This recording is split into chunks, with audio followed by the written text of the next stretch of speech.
धन्यवाद अध्यक्ष महोदय जी, आपने मुझे इस विषय पर बोलने का मौका दिया। कुछ दिनों पहले हम राम मनोहर लोहिया अस्पताल गए थे। पुलिस लाठीचार्ज में घायल दिल्ली की उस छात्र की स्थिति जानने के लिए जो आईसीयू में अपनी जिंदगी की सबसे बड़ी लड़ाई लड़ रही है। हमसे कुछ ही समय पहले आदरणीय स्वास्थ्य मंत्री जी श्री जेपी नड्डा वहां गए थे और उनसे कुछ समय पहले अन्य नेता भी गए। जब तक हम वहां पहुंचे, उस लड़की की मां नेताओं के आने जाने से गुस्से में थी। सुन लीजिए, सुनिए, किसी की पीड़ा का मजाक नहीं उड़ाते। कोई भी हो, किसी की पीड़ा का मजाक नहीं उड़ाते। आप संसद में बैठे हैं, निशिकांत जी आप बना रहे हो। जब तक हम वहां पहुंचे, उस लड़की की मां नेताओं के आने जाने से गुस्से में थी। किस लिए आए हो? उसने आईसीयू के दरवाजे के बाहर खड़े होकर हमें पूछा। हमारे सामने कांपते हुए हाथ जोड़े कहने लगी कि धन्यवाद आप आए हैं, ठीक है, मगर मुझे किसी से नहीं मिलना, मुझे किसी से बात नहीं करनी। महोदय, उस मां की पीड़ा से उसका पूरा शरीर कांप रहा था, लेकिन उसने दृढ़ आवाज में कहा, सुबह से बड़े बड़े लोग यहां आ रहे हैं, एक के बाद एक वीडियो बना रहे हैं। वह भी आए जिन्होंने मेरी बेटी का ये हाल किया है। किस लिए? उसने हमसे पूछा। किस लिए? मेरी बेटी की बलि तो चढ़ गई है, लेकिन उसे कुछ भी हो जाए तो मैं उसके लिए अपने आप लड़ूंगी। मुझे किसी की मदद नहीं चाहिए, मैं अकेले लड़ लूंगी। महोदय, शायद मुझे यहाँ खड़े होकर सबके सामने ये बात नहीं कहनी चाहिए, मगर उस माँ की गुहार ने मुझे शर्मिंदा किया। उसके दिल के टूटने की वो आवाज़ जो अस्पताल की दीवारों से में गूंज रही थी, मेरे मन में अभी भी गूंज रही है। इसलिए उस माँ की इजाज़त लिए बिना मैं आपके द्वारा आदरणीय प्रधानमंत्री महोदय जी और आदरणीय गृह मंत्री महोदय जी से पूछना चाहती हूँ कि क्या ज़रूरत थी एक मासूम बच्ची पर इस तरह दमन करने की? क्या ज़रूरत थी उन छात्रों पर आंसू गैस चलवाने की, उन पर लाठियां बरसाने की, उन पर वाटर कैनन्स चलवाने की? क्या ज़रूरत थी उन नौजवान लड़कियों को जलील करते हुए उनके कपड़े फाड़ने की, उनको बेरहमी से गंदी तरह पिटवाने की? देश के युवाओं पर पैलेट गन्स और AK-47 चलवाने की क्या आवश्यकता थी? क्या वे आतंकवादी थे? क्या आतंकवादी हैं? टेररिस्ट हैं? हाँ, कांग्रेस बोल रही है। हाँ, कांग्रेस बोल रही है। जवाब दीजिए, जवाब दीजिए। कांग्रेस बोल रही है, जवाब मांग रही है, जवाब दीजिए।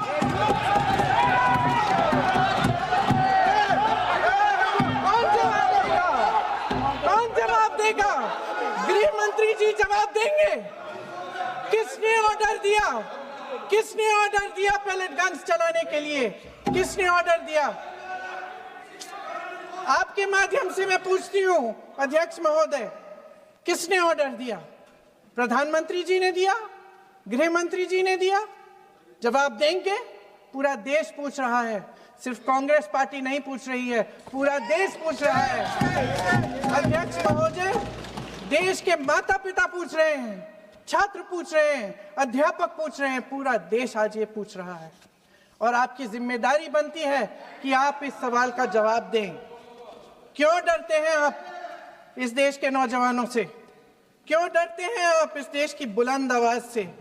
और उस आवाज को दबाने का हक आपको किसने दिया है? महोदय, ये सदन यहाँ बैठे हुए सांसदों की जागीर नहीं है, ये इस देश की अमानत है। यहाँ बैठे हम सब, इस देश की जनता, इस देश के युवाओं, बुजुर्गों, गरीबों, अमीरों और सब धर्मों, सब वर्गों के देशवासियों के सेवक हैं। हम उनके प्रतिनिधि हैं और ये सत्ता हमें उन्होंने ही दी है। इस देश का संविधान हमारी सर आंखों पे, इस देश का लोकतंत्र सर्वोपरि है। इसे ध्वस्त करना पाप है। यह करोड़ों जनता हमसे सिर्फ एक चीज मांगती है, जवाबदेही। इंग्लिश में इसे अकाउंटेबिलिटी कहते हैं।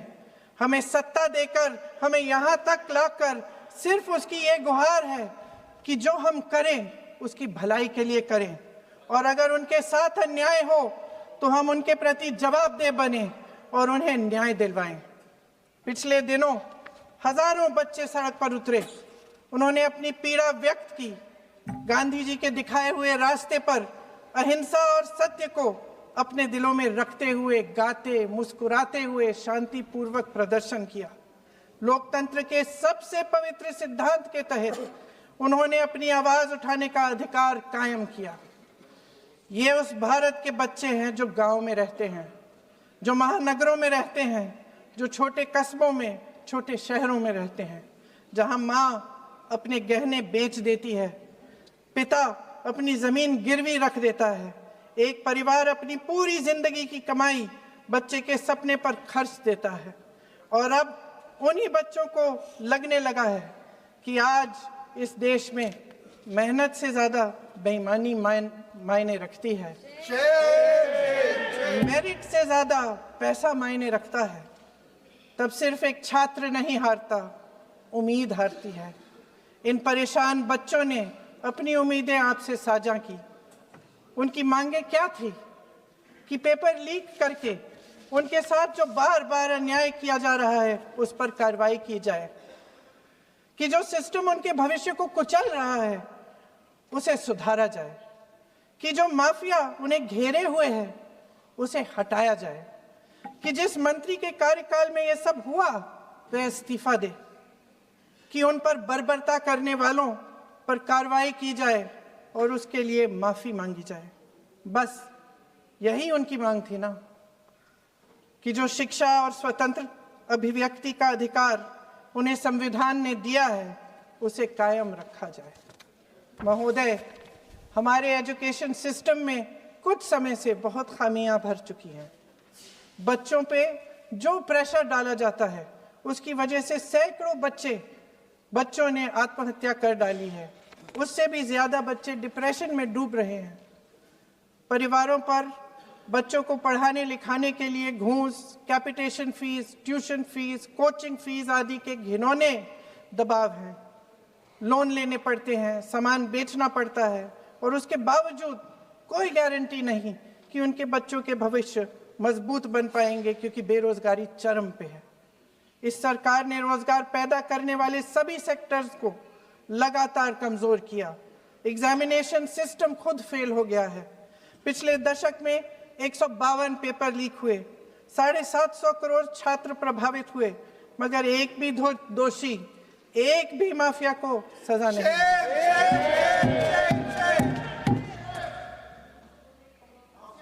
हमारे एजुकेशन में आरएसएस के प्रचारकों को भर भर कर उसे खोखला बना दिया है। जबरदस्ती एनटीए बनवाकर सिस्टम का केंद्रीकरण करके उसे और भी उलझा दिया। देश के कुल बजट में, हाँ जी जबरदस्ती, आपने अभी अभी सुना तमिलनाडु के हमारे साथी क्या कह रहे थे। देश के कुल बजट में एजुकेशन बजट की हिस्सेदारी हर साल बढ़ाने की बजाय घटती जा रही है।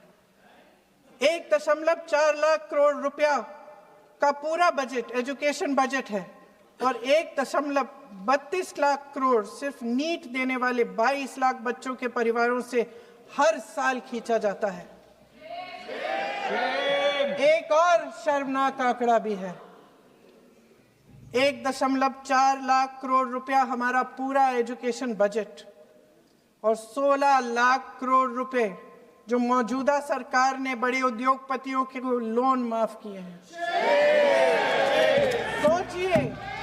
सोचिए कि इस सरकार की प्राथमिकताएं क्या है।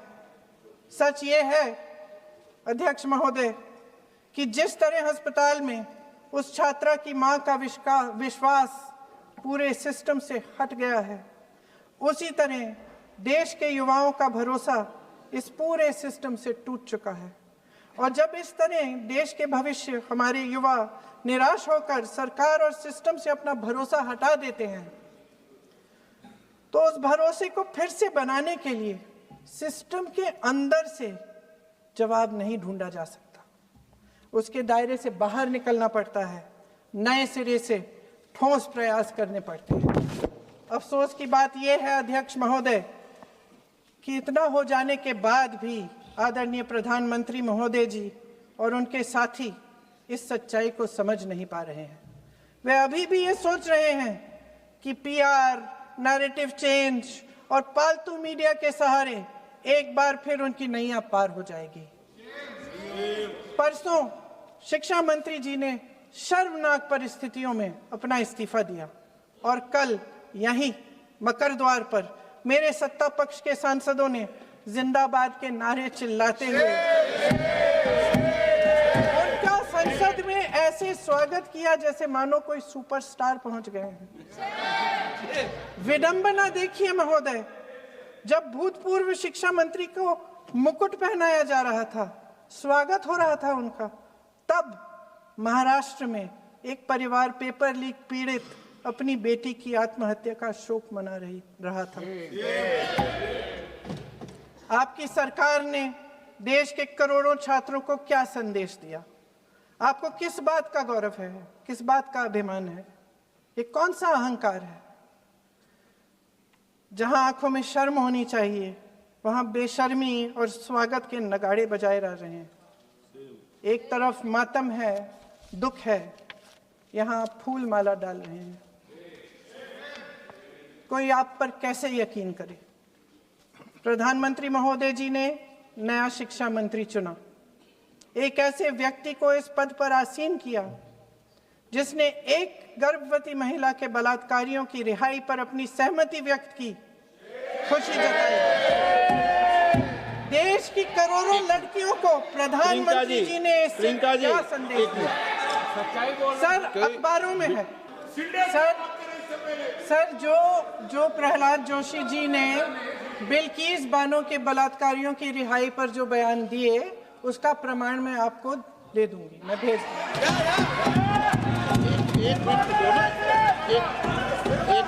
मैं ऑथेंटिकेट कर लूँ।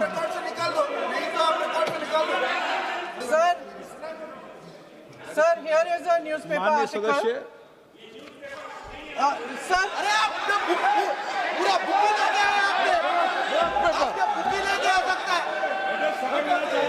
Sir, written by a respected journalist, I will authenticate using this, sir. आप माननीय सदस्य प्लीज इसको छोड़ दें। सर, अगर जोशी जी अपने बयान का इस खंडन कर विधेयक रहे पर ही हैं, चर्चा होगी। आप इस बयान का खंडन कर रहे हैं क्या जोशी नहीं, जी? माननीय से पूछेगा। सदस्य, मैं आपसे फिर आग्रह कर रहा हूं, इस सदन में इस विधेयक पर ही चर्चा होगी, फिर भी नो, ये विधेयक का विषय नहीं है। आप नो, आप बोलो तो विधेयक पर बोलो, ये मेरी अपेक्षा आपसे। प्लीज छोड़िए, ये रख दो। इस विषय को छोड़िए।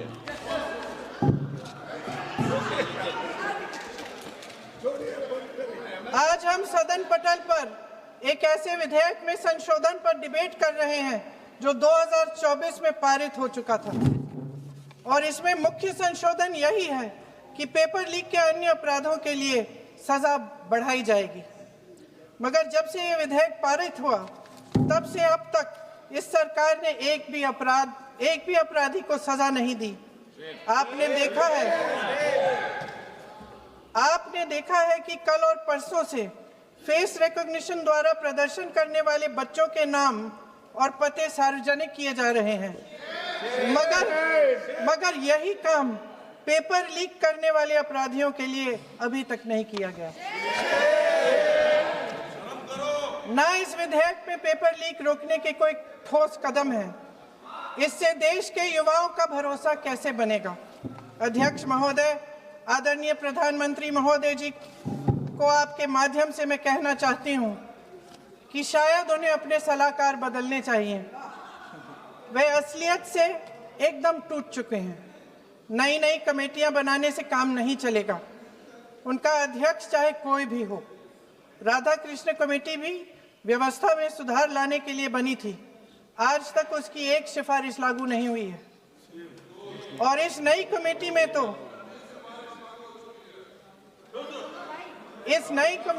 तो एक एक्स-आईबी चीफ, अरे बात फिर चिल्लाएंगे, एक एक्स-आईबी चीफ, एक आईटी कंपनी के मालिक और एक गौमूत्र के विशेषज्ञ भी हैं।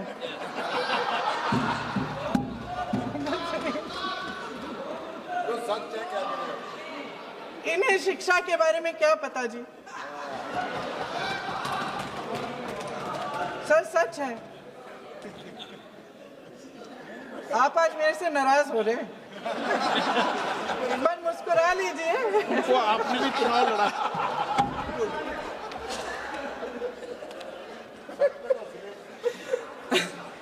सर, फास्ट ट्रैक कोर्ट्स का रिकॉर्ड पहले से ही बहुत खराब है। वैसे भी कल की सुनवाई में सीबीआई का वकील पेश ही नहीं हुआ।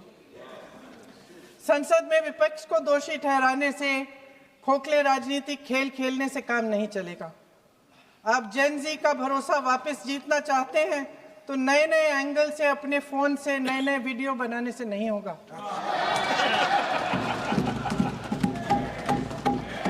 प्रधानमंत्री जी को कैमरे का एंगल नहीं, दिल का एंगल बदलना पड़ेगा।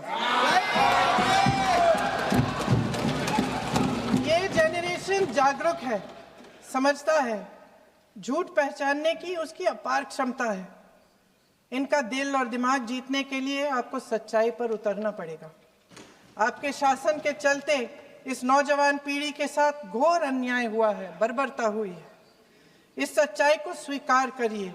अपनी जिम्मेदारी से पीछे हटने से काम नहीं चलेगा।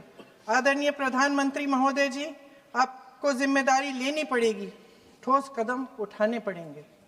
शिक्षा विशेषज्ञों को इकट्ठा कीजिए, छात्रों, अध्यापकों, सभी स्टेक होल्डर्स को साथ लेकर, अन्य विचारधाराओं के थॉट लीडर्स के साथ गहरी चर्चाएं करवाकर एक नई शिक्षा प्रणाली तैयार कीजिए। मौजूदा नेशनल एजुकेशन पॉलिसी में 8 महीने तो एग्जाम चलते हैं, अध्यापकों को पढ़ाने का समय नहीं मिलता।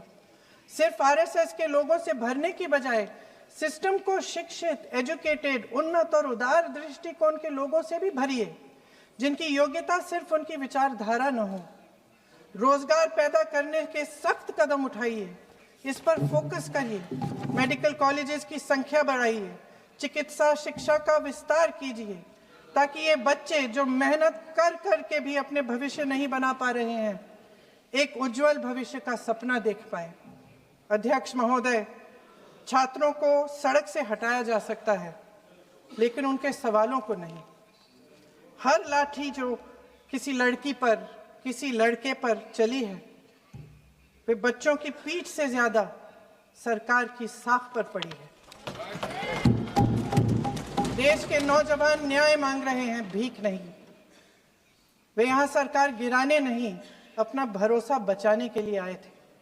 अध्यक्ष महोदय, आपके माध्यम से मैं सरकार को कहना चाहती हूं, अपनी साख बचाइए, अपनी नीयत ठीक करिए, अपनी अकड़ का इलाज कीजिए, अपने वादों पर अमल कीजिए। आपके शासन में हमने बड़ी बड़ी चोरियां देखी हैं। चुनाव में वोटों की चोरी, राम मंदिर में चंदा की चोरी, आपके उद्योगपति मित्रों द्वारा देश की संपत्ति की चोरी, किसानों की जमीन की चोरी। लेकिन सबसे बड़ी चोरी, हाँ ठीक है, सबसे बड़ी चोरी तब हुई। कहिए, बोलिए।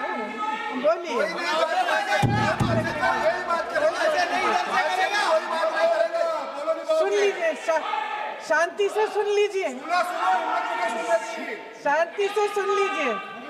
आपको मौका मिलेगा, आप जितनी भी चोरियों की बात करना चाहते हैं आप कर लीजिए, अभी मेरा समय है। सबसे बड़ी चोरी तब हुई जब देश के नौजवानों के भविष्य, उनके सपने चुराए गए। भविष्य की चोरी, सपने की चोरी किसी भी चोरी से कहीं बड़ी होती है महोदय। अगर देश का युवा निराश हो जाए, अगर देश का युवा निराश हो गया, उसकी उम्मीद टूट गई, तो सबसे बड़ी हार भारत की हार होगी। और हम कांग्रेस और विपक्ष के लोग जान दे देंगे, मगर भारत की हार नहीं होने देंगे। जय हिंद।